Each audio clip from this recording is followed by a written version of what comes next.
Kottakkal government Rajas സ്കൂളിൽ ലോകകപ്പ് football വിഷയമായുള്ള exhibition സംഘടിപ്പിച്ചു. സ്കൂൾ സാമൂഹ്യശാസ്ത്ര ക്ലബിന് കീഴിലായിരുന്നു പരിപാടി.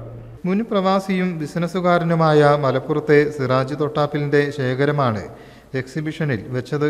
1963 മുതലുള്ള സ്പോർട്സ് മാഗസിൻ, വേൾഡ് കപ്പ് സമയത്തിറങ്ങിയ പ്രത്യേക നാണയങ്ങൾ, സ്റ്റാമ്പ്, ഫുട്ബോളുമായി ബന്ധപ്പെട്ട പുസ്തകങ്ങൾ, ടെലിഫോൺ കാർഡ്, ലോകകപ്പ് മത്സരങ്ങളിൽ പങ്കെടുത്ത രാജ്യങ്ങളുടെ കറൻസികൾ, ഫുട്ബോൾ മത്സരത്തിൻ്റെ വാർത്തകൾ നിറഞ്ഞ പത്രങ്ങൾ, അജ്മാൻ, ജർമ്മനി തുടങ്ങിയ രാജ്യങ്ങളുടെ പ്രത്യേക കീ ചെയിനുകൾ, സോവിയറ്റ് യൂണിയൻ റഫറിയുടെ ID കാർഡ്, മെഡലുകൾ, വിദേശ പത്രങ്ങൾ, 1970കളിലെ കളിക്കാരുടെ ടോക്കണുകൾ എന്നിവയെല്ലാം എക്സിബിഷനിൽ ഉൾപ്പെട്ടിരുന്നു.